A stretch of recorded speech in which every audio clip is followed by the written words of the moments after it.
Ayer habíamos quedado en esta parte hablando de lo que es la clasificación. Vamos a ver ahora lo que son los lípidos que son clasificados como simples. Son dos grupos, están los acilglicéridos y las ceras. ¿Cuál es la característica de este grupo? Es que son ésteres de ácidos grasos más alcoholes de diverso tipo. Los acilglicéridos, llamados también glicéridos o grasas neutras, son ésteres de ácidos grasos con el alcohol glicerina o glicerol. Esa es la característica de este grupo acilglicéridos. Son compuestos terciarios. Terciarios, ¿por qué? Porque tienen estos tres elementos, carbono, hidrógeno y oxígeno. Y además son considerados como los compuestos energéticos por excelencia. ¿Cuál es el ejemplo que es catalogado como un compuesto energético de excelencia? Es el triacilglicerol o llamado antiguamente triglicérido. Entonces, existe una terminología que es actual, la que habla de monoglicéridos, diacilglicéridos, triacilglicéridos, que antiguamente se les llamaba como simplemente triglicéridos, entonces, o glicéridos, ahora es acilglicéridos. Entonces, dependiendo del número de ácidos grasos que se una a la molécula de glicerina, va a haber tres tipos de acilglicéridos: los monoglicéridos, los diacilglicéridos y los triacilglicéridos. Esto no es difícil de entender. Monoglicéridos es que va a existir un ácido graso unido a una molécula de glicerina. Los diacilglicéridos van a ser dos ácidos grasos unidos a la molécula de glicerina, y obviamente los triglicéridos van a ser triglicéridos o triacilglicéridos van a ser tres ácidos grasos unidos con la glicerina. Este es el ejemplo del triglicérido o triacilglicérido. Si ustedes se fijan, aquí está la glicerina y aquí están los tres ácidos grasos. Esta era la conformación, si ustedes se acuerdan, había un grupo carboxilo y tenían esta imagen como en zigzag. Entonces aquí están tres ácidos grasos. Obviamente si estuvieran dos serían diacilglicéridos, y si solamente estuviera uno sería un monoglicérido, ¿no? ¿Cuál es el que tiene más significancia? Es el triacilglicérido o antiguamente llamado triglicérido. ¿Qué es la glicerina? Es catalogado como un trialcohol, químicamente es el propanotriol. Esta es su estructura química, esta es la nomenclatura del glicerol y es conocido más como glicerina. De acuerdo a sus características, es un líquido viscoso de sabor dulce y muy soluble en agua, y obviamente es componente de algunos de los lípidos. En este caso, un ejemplo son los triglicéridos. En algunas circunstancias también sirve la glicerina como un laxante o purgante, ¿no? Entonces, no olvidarnos que esta es su estructura. Miren, son tres oxidrilos, tiene tres carbonos, y si ustedes se fijan, acá están los tres. Esta es la estructura, o sea, esta es la glicerina. Estamos diciendo que los acilglicéridos es la unión de glicerina o glicerol más ácidos grasos. Entonces ahora estamos hablando de lo que es el glicerol. Es esta la estructura que les estoy mostrando, que les acabo de mostrar. Aquí están. Y a estos grupos oxidrilos es donde se va a unir los ácidos grasos para formar los elementos que ya hemos mencionado, que son los lípidos simples, ¿no? Pero existe una clasificación. Bueno, aquí les vuelvo a mencionar. Aquí otra vez les muestro el dibujito. Miren, aquí está el glicerol. Ya hemos visto cómo es su estructura química. Entonces, si aparece un solo ácido graso, van a ser monoglicéridos. Si aparecen dos, van a ser diglicéridos. Y si aparecen tres, van a ser triglicéridos. Aquí está otra vez la descripción, que es la característica, que pueden ser estos ácidos grasos similares o también podrían ser distintos. No necesariamente tienen que ser iguales, ¿no? Acá lo mismo, hablamos de que pueden ser, pero si es que fueran iguales, vamos a hablar de que son sencillos, y si son diferentes se les va a catalogar como mixtos, pero podrían ser diferentes, no necesariamente los mismos ácidos grasos. En cuanto a las propiedades de los acilglicéridos, son varias. Es independiente de que estos ácidos grasos sean saturados o insaturados. Entonces, una de sus propiedades es el olor y color. No tienen olor ni color, pero nosotros vemos que algunos aceites tienen una coloración amarillenta que va a ser dada por pigmentos vegetales o carotenoides. Y obviamente hay algunas esencias que sí van a tener olor, pero en general no tienen olor ni color. En cuanto a la solubilidad, son solubles en disolventes orgánicos, lipofílicos, y dependiendo de la cantidad de oxidrilos libres, va a haber la solubilidad en el agua. En este caso, la diferencia en cuanto a la hidrofilia es, por ejemplo, que los monoacilgliceros y los diacilgliceros que tuvieran oxidrilos libres van a tener una ligera hidrofilia, mientras que los triglicéridos, esta es la abreviación de los triglicéridos, que no tienen ningún grupo hidroxilo libre. Si ustedes se acuerdan del dibujito, de estos dibujitos, miren, los 3 grupos oxidrilos, aquí está el glicerol, en este caso van a estar ocupados. Acá está libre 1, aquí está libre 2. Entonces, dependiendo de eso, va a ser la solubilidad. En este caso, monoacilgliceros y los diacilgliceroles, que estamos diciendo que tienen grupos oxidrilos libres, van a tener ligera hidrofilia, pero los triglicéridos van a ser totalmente insolubles en el agua porque justamente no tienen ningún grupo oxidrilo libre, ¿no? En cuanto al peso específico, es menor que el agua y obviamente acá están las características de acuerdo a algunas determinaciones. ¿Qué otras propiedades tienen? La oxidación se va a dar sobre todo por el oxígeno, el aire y el calor. Se van a transformar en lo que son aldehídos y se va a producir un enranciamiento que en algún momento puede darle ese sabor acre y desagradable, ¿no?, a estas sustancias. En este caso, por ejemplo, un tipo de aceite poliinsaturado que es la linasa, cuando se produce una polimerización, van a producir compuestos sólidos. De ahí es que se parte para el tema de la fabricación de lo que son las pinturas.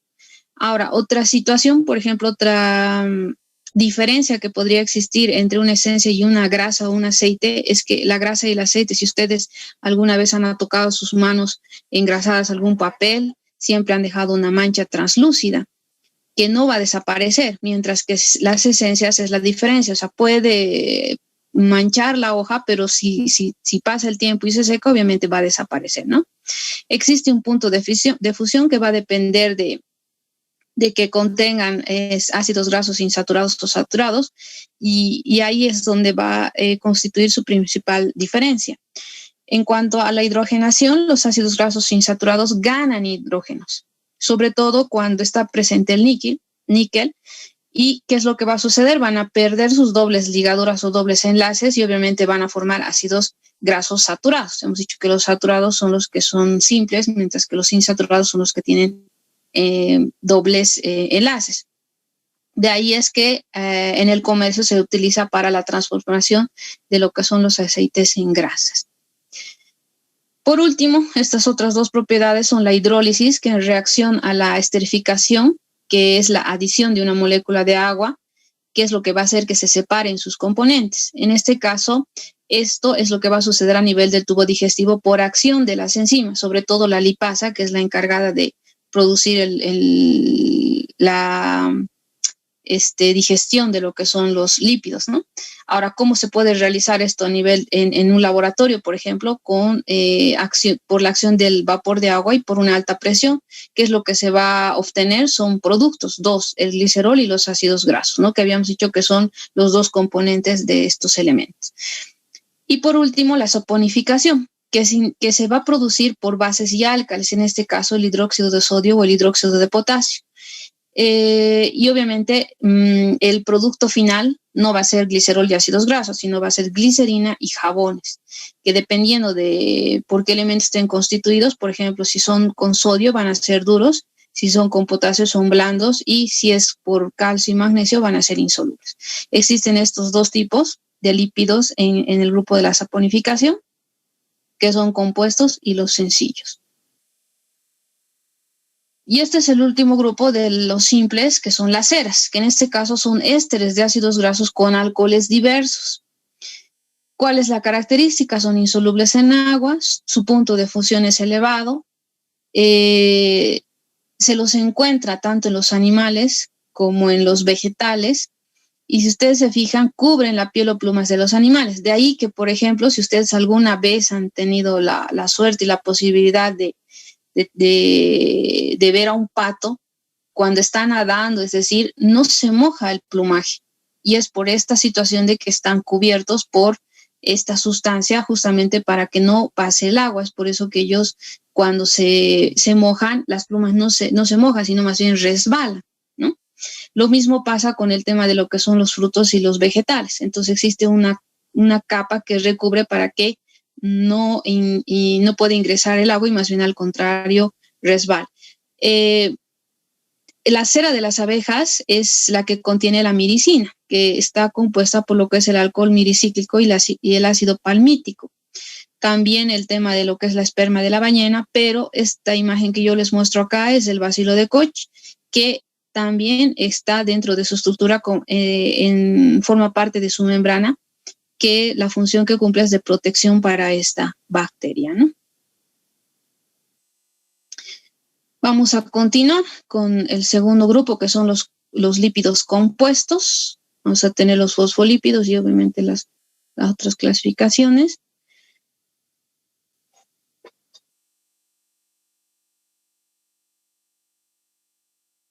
Lo más importante de este grupo de los compuestos es que van a formar parte de lo que es la membrana celular. Esta es la membrana celular. Si ustedes se fijan, no solamente va a estar formada por lo que son glucolípidos, es decir, por los lípidos compuestos, sino también están proteínas, están otros elementos que van a ser parte de lo que es la membrana celular. Van a estar igual carbohidratos, proteínas sobre todo, que van a ayudar, y en algún momento igual va a haber otros elementos, otros lípidos sueltos como el colesterol, por ejemplo. Entonces, son lípidos que además de contener en su molécula carbono, o sea, los tres elementos que ya hemos mencionado, carbono, hidrógeno y oxígeno, van a tener también nitrógeno, fósforo, azufre o, en su defecto, otra biomolécula como el glúcido, sobre todo lo que es la glucosa y la galactosa es lo que va a estar dentro de su composición, ¿no? Tiene una clasificación igualmente, están los fosfolípidos, glucolípidos, lipoproteínas. En este caso no es tan difícil hacer la asociación. Fosfo es que va a haber un grupo fosfato, glucolípidos es que va a haber un grupo, un hidrato de carbono, y lipoproteínas obviamente van a ser proteínas con lo que son los lípidos, ¿no? Vamos a ir viendo cada una de estas partes. Los fosfolípidos, llamados también fosfoacilgliceroles, son compuestos principales, como habíamos dicho, de la membrana celular, están conformados por el ácido fosfatídico y están unidos a una base nitrogenada. Es de ahí que lleva el nombre de fosfolípidos, ¿no? La base nitrogenada puede ser colina, estanolamina, serina, inositol. Y esta es la conformación. En este caso aquí, espero que se pueda ver, dice base nitrogenada, lo que está aquí en medio verdecito, el grupo fosfato, y aquí está lo que ya habíamos visto, ¿no? Aquí está el glicerol y aquí están los ácidos grasos. En este caso, si tiene dos, ¿cómo lo llamaríamos a este?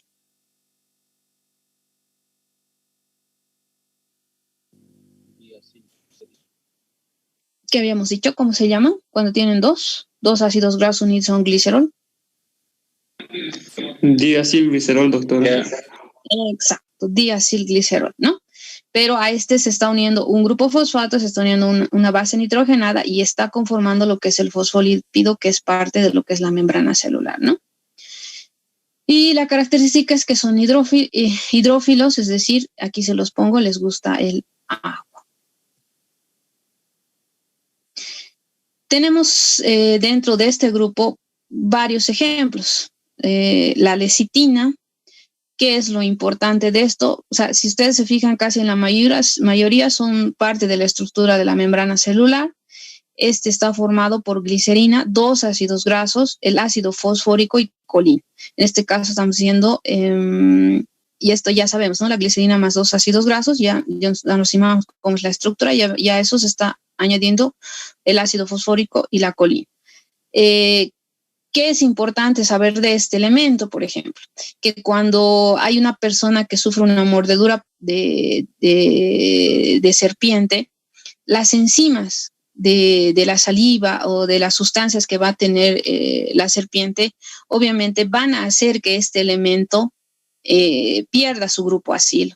Y lo que va a formar es la isolecitina. Y esta isolecitina es un proteente tóxico que va a producir destrucción de los glóbulos rojos y va a producir hemólisis, porque hay muchos venenos, hay todo tipo de venenos, hay algunos que son neurotóxicos, es decir, que atacan al sistema nervioso, hay otros, en este caso, que van a producir lo que es la hemólisis, ¿no?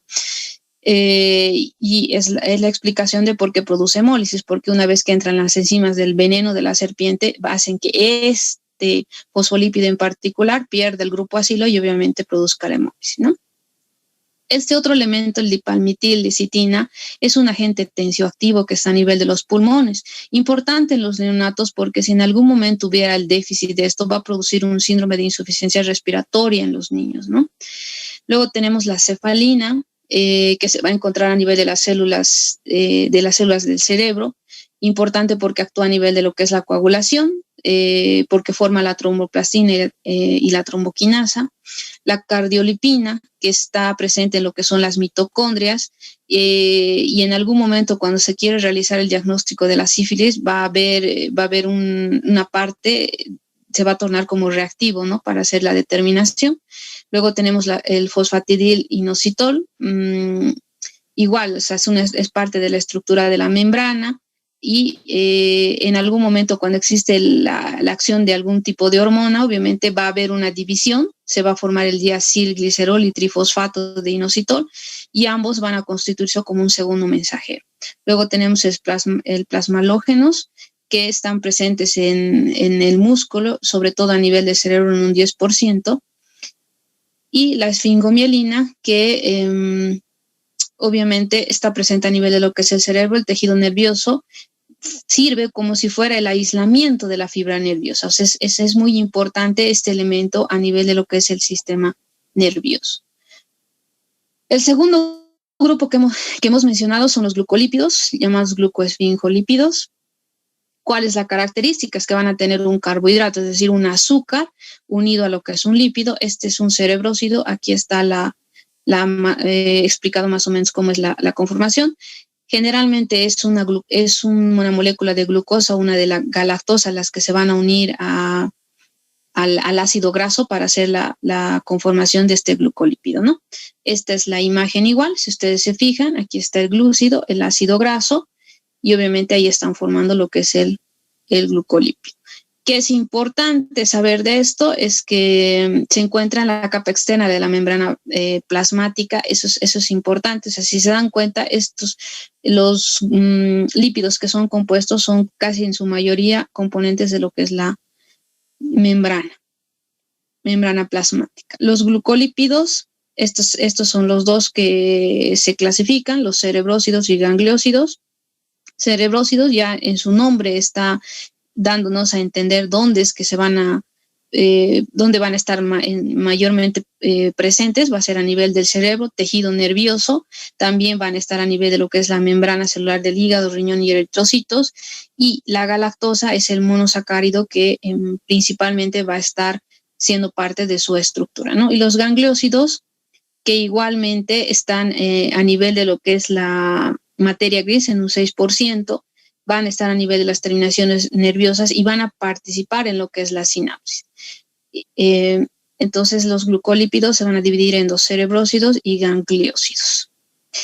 Por último tenemos las lipoproteínas, que son complejos macromoleculares compuestos por proteínas y lípidos. O sea, ya en el nombre nos está diciendo qué es lo que cuál es la unión, cuál es la combinación que se está realizando, ¿no?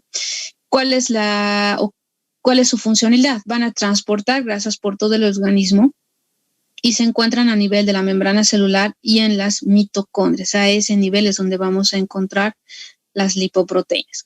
Tenemos dos tipos, las lipoproteínas. Son solubles en agua debido a su alto contenido de proteínas, y los proteolípidos, que contienen gran cantidad de materia grasa. Hay unas proteínas que contienen gran cantidad de materia grasa, lo que hace que sean insolubles en agua y solubles en disolventes orgánicos, lo que ya habíamos mencionado desde un inicio, que era como característica de este tipo. Y el último grupo, que son los derivados, es decir, que hay sustancias derivadas o precursoras de los lípidos, en este caso los esteroides, terpenos, eicosanoides, que ya los habíamos mencionado, y los carotenoides. Vamos a hablar en particular de lo que son los esteroides.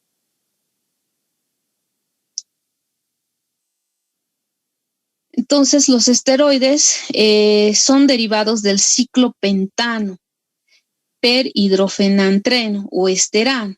Si ustedes se fijan acá, aquí están, esta es más o menos la estructura de los esteroides y obviamente tienen 3 anillos de ciclohexano unidos a un ciclopentano. Estos son los hexanos, si ustedes se fijan, tiene 6 puntas y aquí está el pentano, ¿no? Esta es la estructura del esteroide. ¿Qué es lo que se definen también estos elementos como alcoholes esteroideos? Y esta es la característica que ellos tienen. ¿Cuáles son los principales derivados? ¿Cuáles son los que tienen interés para nosotros? El colesterol es uno de ellos. Si ustedes se fijan, aquí está lo que ya habíamos hablado.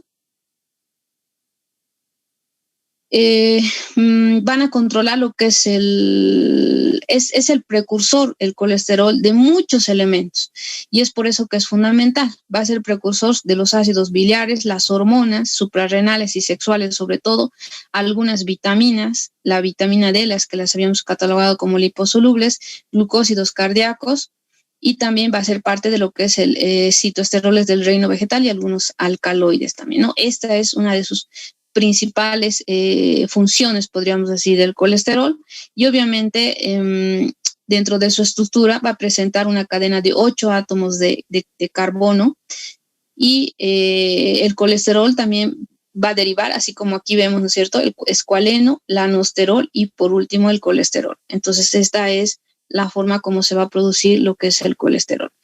Importante saber que cuando existe una alteración en su metabolismo, eso lo vamos a ver un poco más adelante, este elemento, el colesterol, que tiene su división, va a producir un depósito a nivel de lo que son las arterias y va a producir lo que es la arteriosclerosis, que es una enfermedad muy grave en algunos momentos y que puede traer serias complicaciones al paciente. Los otros derivados, hemos dicho que son los ácidos biliares. ¿Dónde van a estar? Son ácidos biliares que se unen en el hígado a la glicina o taurina, generando lo que es el ácido glicocolónico y taurocólico. Entonces, la unión de lo que son los ácidos biliares y algunos aminoácidos. ¿Cuál es su principal función? Obviamente va a ser la de degradación o absorción y degradación de lo que es el metabolismo de elementos como son los lípidos, como son los carbohidratos. Estos son los 3 tipos: el ácido queno-desoxicólico, el ácido cólico y el ácido desoxicólico. Esos son los 3 tipos de ácidos biliares, y aquí abajito les coloco cómo están conformados. Son 2 grupos de oxidrilo, carbono 3 y 7, 2 grupos de oxidrilo, carbono 3 y 12, 3 grupos de oxidrilo, carbonos 3, 7 y 12. Esa es la estructura de los ácidos biliares. Luego tenemos lo que son las hormonas esteroideas. Hemos dicho que el colesterol es uno de los que va a ser precursor de este elemento. En este caso, acá está la estructura de lo que es el colesterol. Y obviamente va a producir las hormonas tiroideas, la vitamina D, y ya habíamos visto lo que es los ácidos biliares, ¿no? ¿Qué es lo que tenemos que saber? Existe en la parte de lo que es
Bueno, continuando con el tema de lo que son las hormonas esteroideas. Existen dos grupos, las que son las hormonas corticoadrenales y las hormonas sexuales. Las hormonas corticoadrenales se van a producir a nivel de lo que es la corteza adrenal, sobre todo van a ser el cortisol, cortisona y aldosterona. Existen dos grupos, que son los glucocorticoides y los mineralocorticoides, dependiendo a qué nivel de la glándula suprarrenal se va a producir, se va a llevar la denominación. En este caso, el ejemplo de los glucocorticoides es el cortisol, y dentro de lo que son los mineralocorticoides está la aldosterona, que sobre todo va a ser una hormona que va a regular el tema de lo que es la absorción y reabsorción de lo que es el potasio a nivel de la parte renal.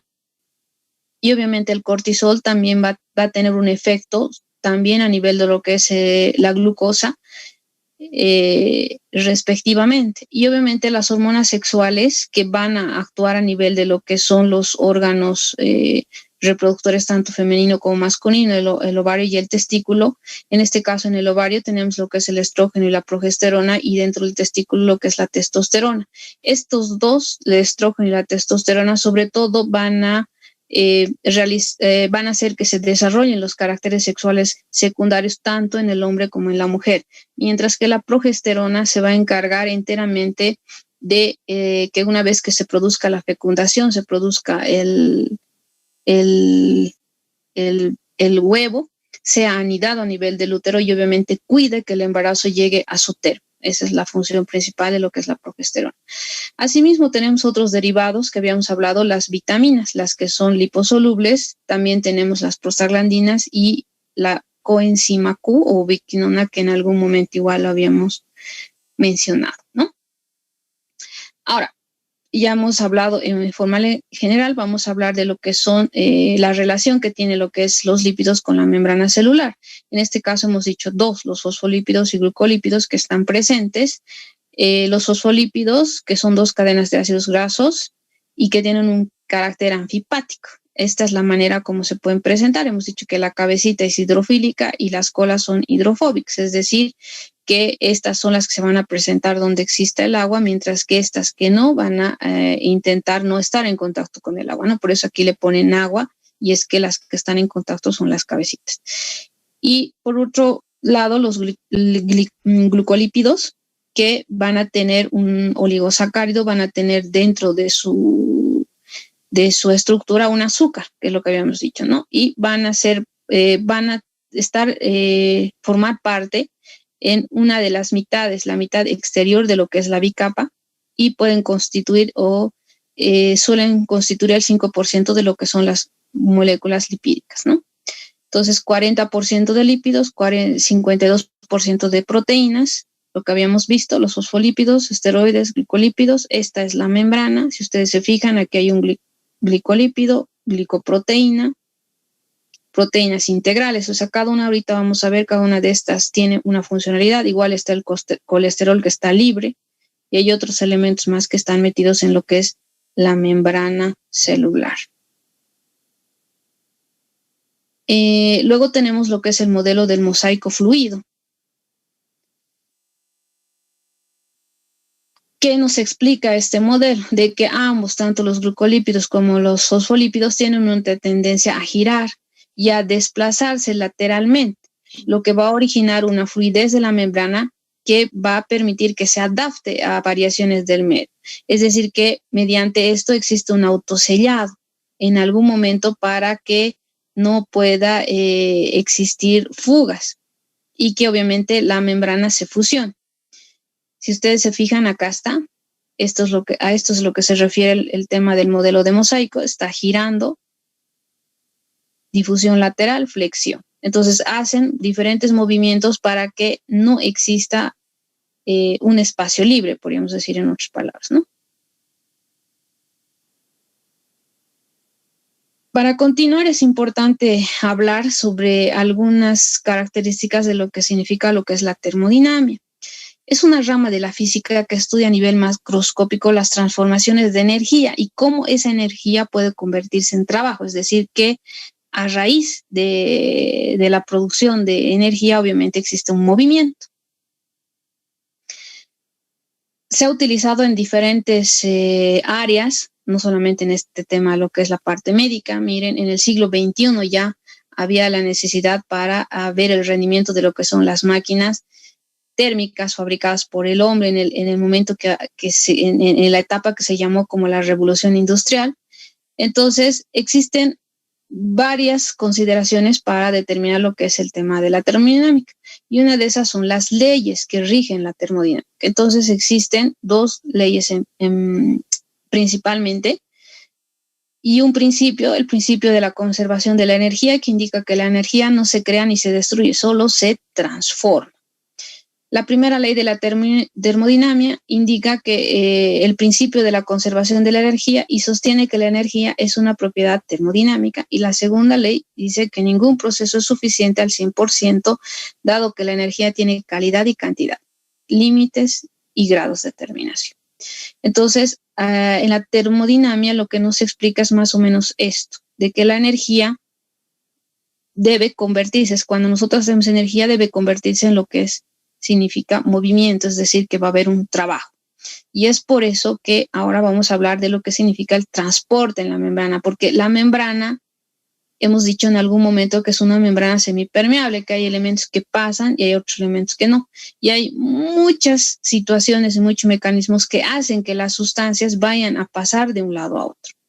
Y obviamente, aquí como les pongo, transporte de diferentes tipos de moléculas a través de la membrana. Aquí están las flechitas.